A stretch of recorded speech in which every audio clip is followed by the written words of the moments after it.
Hello, everyone. My name's Larry Woody, and many of my friends simply just call me Woody. And I'm Hakeem Smith. Welcome to Focus on Fathers podcast, Dads Supporting Dads. This podcast comes out of our Focus on Fathers program here in Philadelphia.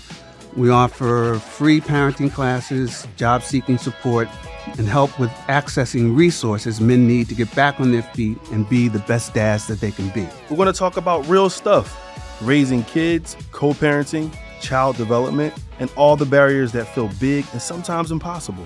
We want you to know you're not alone, so let's get into it.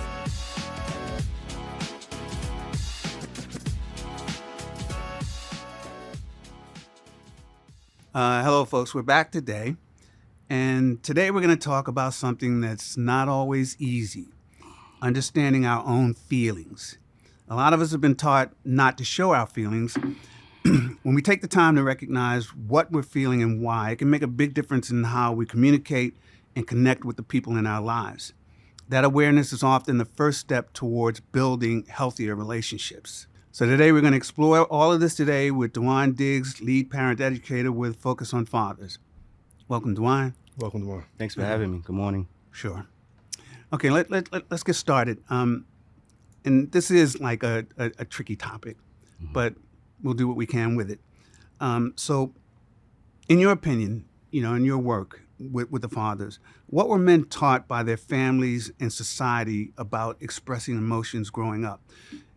What is acceptable and what is not? How do the guys express that?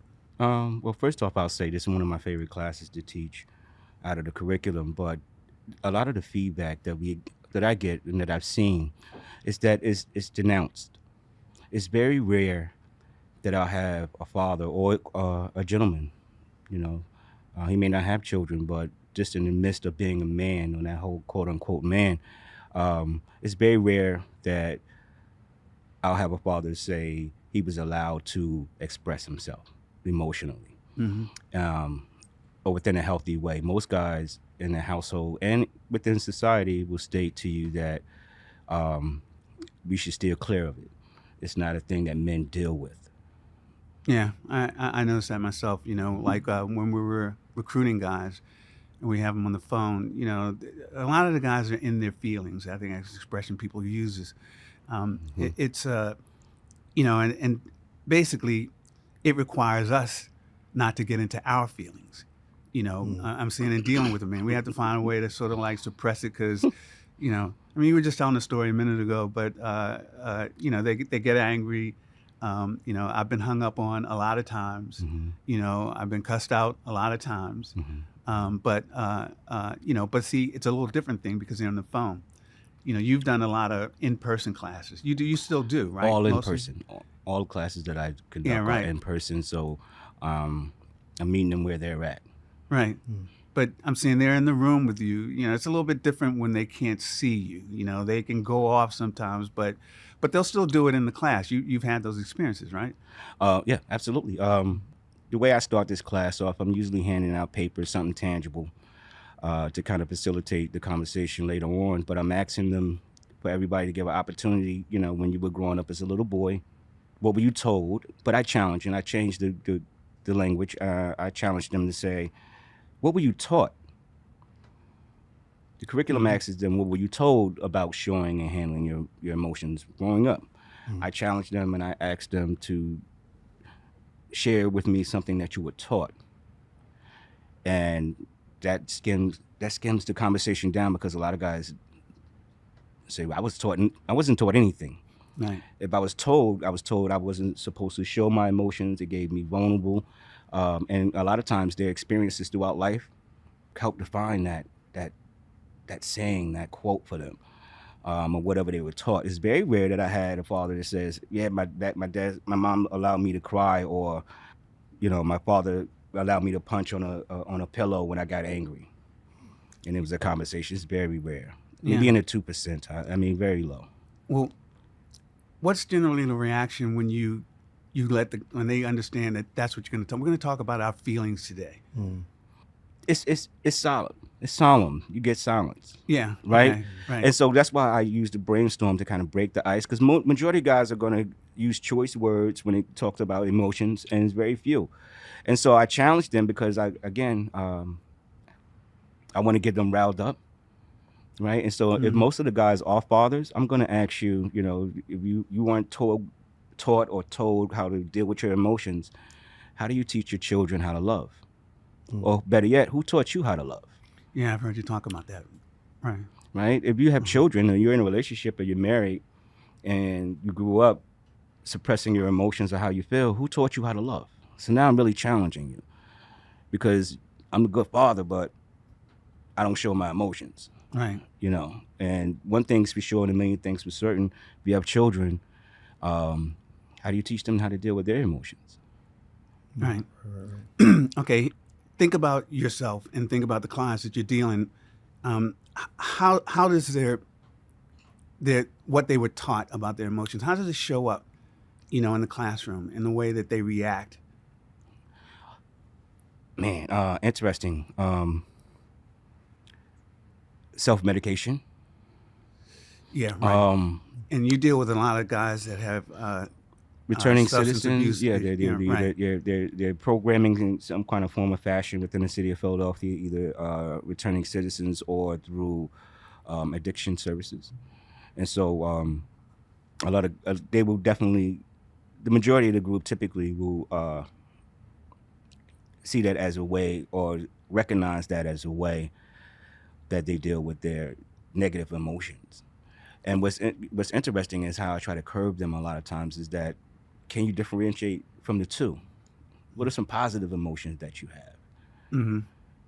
Right? Do you think about Yeah. those, or does the negative emotions stand out more to you? You said self-medication, and see that I wouldn't have thought of that. That wouldn't have been my first thought, but you work over at what, Kirkbride and in those places, There's a few places, yeah. where guys have substance abuse issues, and so you're going to see a lot more of that than maybe Hakeem might in his classes. Right. Uh, Yes, it's interesting. I mean, and I've heard that before. I would say in my particular classes, and you might as well, some guys they don't share those feelings because they don't feel validated or valued. I had one father particularly, he says, my wife always wants me to express myself and my feelings, and this one particular time, he actually did.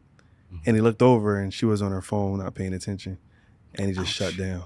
Yeah. So So how valid am I? exactly. I went to a conference. Well, we was in a conference, and they had a gentleman, returning citizen, who was a father who was trying to get things together with his family, reunite with the mom and be a little bit closer in his child's life. And the keynote speaker asked the audience, I don't know if you remember this because I believe you were there as well. The keynote speaker asked, like, after hearing this gentleman's story, what are some things that you think, from the audience perspective, that he may not be feeling in that moment, right? And people were shouting out a whole bunch of stuff, but what came to my mind is worthy. Do you feel worthy? And he stood up and he looked at me. We had a conversation after this as well, but him and I. But he said, yeah, that coming home from situations where systematically and systemically you're told you made a mistake and you're not. But the feeling, having other people look at it, and I asked him, like, a lot of times, I was speaking from my own personal experiences, like, am I worthy enough, or should I just stay dealing with how I deal with my emotions now? And that's on a personal level. It can almost feel like a loss or grief. Yeah. Yeah. Well, I guess, guys have, you got kids, you kind of want to open up, you feel you have to approach it differently, than maybe you do your partner or whatever. But let me ask this question then. What strategies do you have to teach fathers, that strategies they can use to pause and reflect you know, when they're reacting emotionally, so that they can get a better outcome. Do you have any particular way that you approach that? Yeah, and oftentimes it's gonna pertain to sitting in front of me, who's in the audience, right? Mm-hmm. Who am I talking to? Again, that's why I start off with the brainstorm, as I mentioned earlier, because if I have a guy say, Mr. Diggs, I was allowed to cry, I'm coming right back to you, okay? Yeah. And because he has something that the rest of Yeah. the guys may not have experience with, and you'll hear chuckles in the background, like, you still crying now, Yeah. you know? Right. And these are men living amongst men, right? But there's a few things. So it's going to be based off of, if I have a guy who does, what was it that grandma taught you? Like, Mm-hmm. about crying. Right. Was there benefits to it? Were there pullbacks? Were there drawbacks? Were you allowed to do it out in the open? Were you allowed to go somewhere safely? Because he has some things where guys are going to listen to because they never had that experience. Not that they may not have a thought about it, but they just don't have it. They never experienced it. And so, and I want to share something too, coming back to the addictive services and maybe even returning citizens, is that I have to be mindful of triggering them. Yes. Yeah. Because if they recognize that, I had a gentleman who graduated over at Kirkbride, and he completed, but he was still over there. He got an extension to stay, and he used to come to classes early and help me out with the pizza and stuff like that. And he stopped. You, Mr. Dix, you know why I still come to your class? I said, well, you asked, is it okay? It's totally fine. Appreciate your help with the pizza and everything, you know. He said, I found out through my last time I was here that this class is really important to us because my addiction started in the home. Mm-hmm. Watching his father deal with stressful things and him not being allowed to feel certain things. And so this is how he saw his father deal with the divorce of mom and him being a single father and everything, was through his alcoholism. And so here we are attaching what's learned. I always also, I share with a lot of my guys that a lot of things are taught, but most things are caught. What I mean by that is people are going to learn from your experiences versus their experiences, whether it's showing their emotions or not. Right. So one of the big things I try to have, a skill that I use, is that I want them to think about which emotions that you have a hard time expressing appropriately. And I generalize it by putting all us men in this bucket, like men in general. What have you seen? What are some emotions that you have a hard time expressing appropriately, right? And that's having them think about, how do I respond when I feel this way? Because oftentimes it's blackout time with them. If they don't want people to see it, they'll go use, or they'll go commit crimes, or whatever the case may be, or isolate. Me personally, I had to recognize that when I'm feeling grief and loss, I isolate. Yeah. And I had to be ready to receive that. But it's not necessarily, when I did it, it wasn't necessarily for me. It was for my children. Because how do I help them deal with their grief and loss if I'm having trouble dealing with mine? Yes. Exactly. I mean, I think that came to mind, is that it's really important for the facilitators, Right. and you know, you both know this, that you kind of have to have a handle on your feelings. Yeah. You know, I mean, you got to know what if you have a sense of what you do, you know, because you're sort of modeling this for these guys. You know, when they're in there and things get, you know, don't go their way or whatever, you know, basically they're gonna like take a cue off us on how to respond. You know, but the thing is, my feeling when I was doing the classes, you know, I was always mindful of the fact that, you know, I'm sort of standing in front of these guys and they're watching how I deal with things. You know, like I had that one situation, you were there, where someone got really angry at me, and and they wouldn't be quiet. I can't remember exactly what happened, but I remember that it was a case where I had to say, you know, you're going to have to get under control. And she said, well, you know, I said, you're going to have to leave. And she said she wasn't going to leave, you know, and this was actually in a remix class. And Right, I said, I well, I said, somebody's got to leave, but it can't be me. I said, I can't go. I have to stay here. You're gonna have to go. And there was that moment where I didn't know what was gonna happen, but she got up and left, and it was not, I'm like, oh, thank goodness, because I didn't know where I was going to go after that. I don't want to have to call security, but I think I threatened that. But basically, I knew that it was important for the other people in the class to see how is he going to handle this, because she challenged me directly. And that's happened with guys too. I think there was the one guy that got really angry. Were you there when he punched the wall? Yes, Yeah, right. I was collecting the pizza for the group. Yes. Yeah, right. Yeah, it was. But I knew that it was really important that I respond in like a mature way. Right. It was tough. It was. Because just like you, I'm from the hood. And like somebody challenges like that, you want to go back, but it's like I knew I couldn't do that. But the thing is, I didn't want to do that. I don't want to fight with these guys. I don't want to. If I'm on the phone with them and I'm recruiting, I don't want to argue with them if they're cussing at me or whatever, because a lot of times, they just. I have to be mature. I have to understand that they're not used to expressing themselves. Appropriately. Right. And if they're self-medicated, there's that at work. But a lot of it is on us. Like how we respond. But Hakeem, do you have any particular way that you try to talk to people about this? Actually, yes. So there is a video that I show some classes. You do. I see. And one of the videos is a very classic, familiar scene on Fresh Prince of Bel-Air, and it's the episode where with the father. Will Smith is crying, and he's like. He really gets emotional. And why don't he want me? Why don't you want me, man? Yeah, right. And so that is very pivotal. Like I'll tell you this: some of the guys in my class, they don't know where we're going, so they're like, and I asked them, how does that make you feel?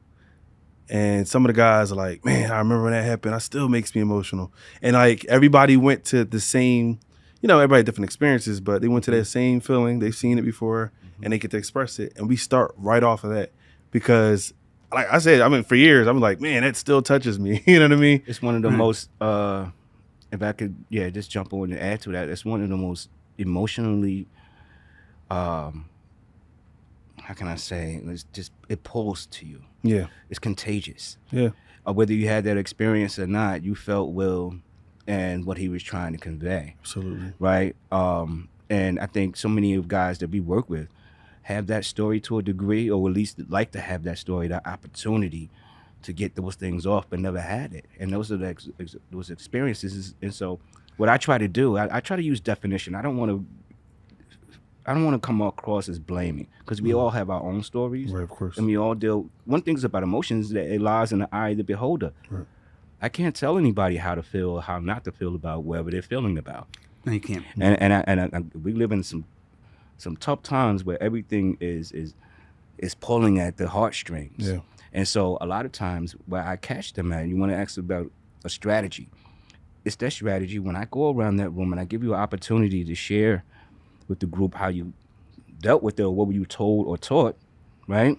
And then I go around and say, well, if that's the case, for the guys who didn't be, or weren't allowed, right? Or it was something that men did off, in a covenant somewhere, right? Who taught you how to love? And what's interesting about that is that you'll hear signs like, I'm gonna be honest with you, Mr. Diggs, it was my baby mom. My baby mom? My baby mom. And I'm like, whoa. The children to your, the mother to your children is the first person where you got the feeling of emotions of love. Yeah, that's a little late, but... I'll get grandma. Grandmothers are in the lead with that. And I say, can you give me an example? She took me to church. Or whatever the case may be, but those are the things, and that's why I try to help them. At the end of my groups, man, I want you to recognize is like, when I feel this way, how do I behave? And so I want you to really look at yourself. This is an opportunity where I want you to come to my classes selfish. Yeah, you might have children, you might be trying to be a better person, but I need you to be selfish and understand where you're at so we can meet the rubber where it meets the road. Everybody's going to be different and have different opinions about it. Well, what you're saying there, and I strongly believe this is letting guys know that they're entitled to their feelings. Yeah. You can feel them. You can feel whatever you want. You can hate. You can hate me. It's fine. You're entitled to that. But how you express it, that's where we're going to talk. Like you can't yell at me. You can't get in my face. I'm not going to take that. Right. But and Dwan, I know you've done a lot of work around trauma, probably more than anybody else on the staff. And I know it probably runs in your mind what's going on, the cortisol flooding, because you understand that stuff a lot better than I did. I think that you do that, though. You talk about that in your classes, like sort of what's happening chemically in the brain. Yes, I go with not particularly in this class. I want you to be selfish and take. Something that I've been picking Woody's brain for many, many moons Right. is personal responsibility. Absolutely. Right. Like, and that's where, you can be selfish. Take account. Those are yours. But my mom said, you got to talk about butts. It's something you got to go around. Right? Mm-hmm. You have to take personal responsibility for your emotions and how they may make other people feel. Because a big part about emotions is that they are contagious. Right. And this is why I kind of pull it back to, the meat and potatoes of the classes are parenting, right? Mm-hmm. You have children. They're going to get emotional. And if you've never been taught how to deal with yours, how do you help them to teach, them how to deal with theirs? And this is where the personal accountability comes place. Like you have a responsibility to this. Well, the curriculum, it basically revolves around that. Indeed. It's largely about personal responsibility. And when it comes to that, your emotions or whatever, it comes down to that, like you're responsible for, how you feel and how you express it. All right. I think that another thing is sometimes some of our fathers, they can't express how they feel. So one thing that I do is I show them a feelings chart, because sometimes it's not just you're happy or you're sad or you're mad. There are many more feelings than that. And so if you can kind of identify with the feeling, then you can better express yourself. And so, I leave that as an opportunity too. And that opens the door for like, oh, well, yeah, maybe I am feeling kind of frustrated. I'm not so much really upset, but I'm frustrated, which is it's still different. You know what I mean? So just giving them an opportunity to express is amazing, because sometimes you can't express yourself. And I don't know how I feel right now. And then you act out, because the thing is, feelings are great. They're valid. It's okay to feel upset. It's okay to feel mad. It's okay. It's what are you doing with that emotion? So it's like, that's something. This is, again, it's one of those classes for me. And the realization is, if you've been taught or told to suppress your emotions, it's almost like you've been told or taught to ignore humanity, to me. Your own humanity. Ignore humanity. You're ignoring, that's how serious it is for me. Because if you're walking around and you don't feel anything about anyone, or even including yourself, it starts with yourself, but how that projects out to the world over the years. What do you do when you fall in love? What do you do when you have a child? And those are the things start recognizing, and that's what I want you. And another big thing to that is stress, man. I want them to understand that a lot of times, dealing with emotions is how you define them. Yes. Right. And so stress is one that I point out to them. Like I do a brainstorm. Can you name emotions that guys have a hard time expressing appropriately? Anger is number one. Love is either number one or number two. Right. And number three is going to be grief and loss.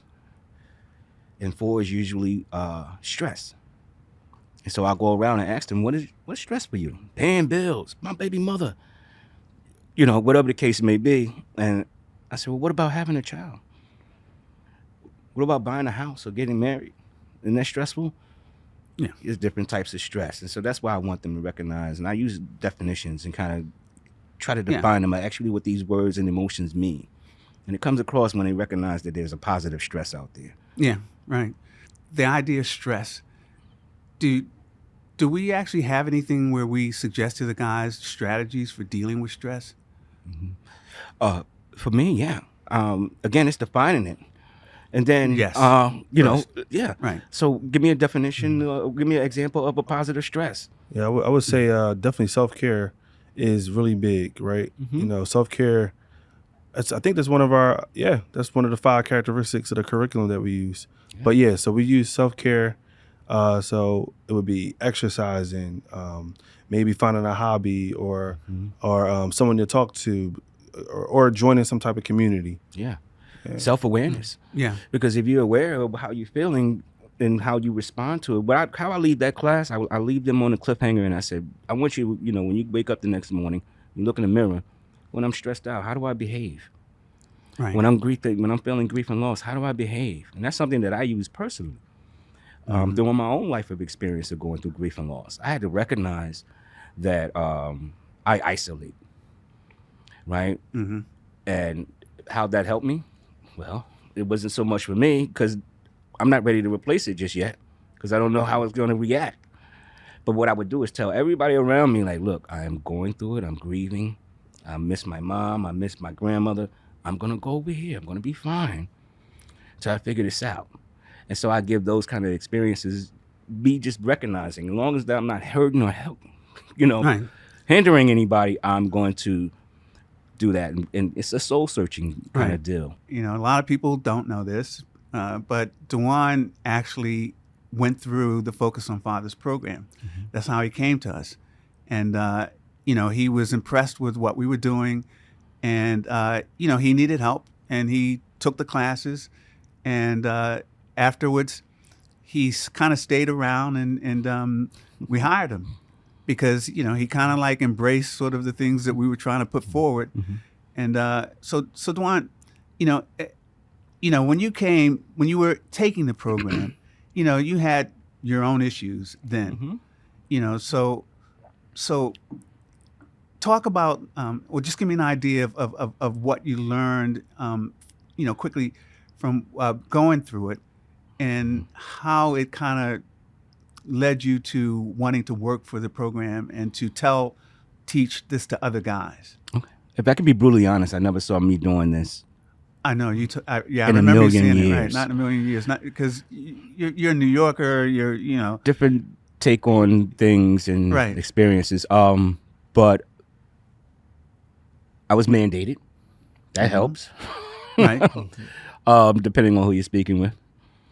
But I came through, and just to point out some things that I pulled from the program that I share with my groups to this day is that a brotherhood came out of that class that I attended.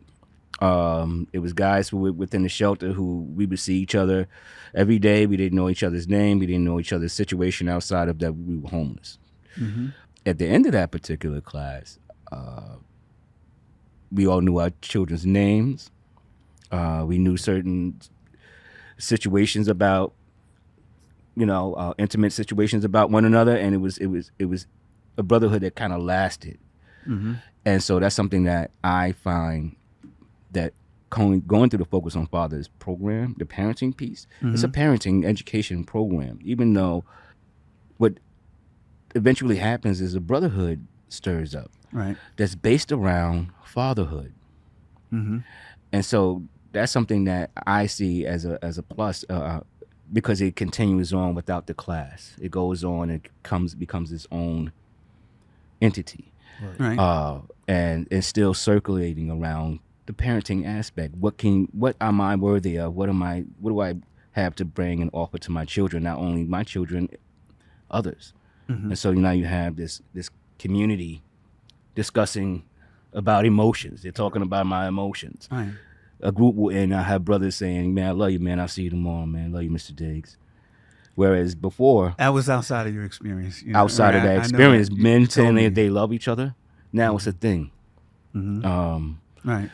And that it continues on. My children are grown now, so I've had the opportunity to not only be a part of the Focus on Fathers program, but also a member at the same time. A lot of you guys, a lot of the people who came and worked with our program and worked with us, saw my children grow up with the program. So Me too. not only, yes, including you, buddy, they all knew you. Right. But, and again, the benefit of that is them growing into adults. They still have resources. So, real quickly, as an example, I share grief and loss, right, and emotions.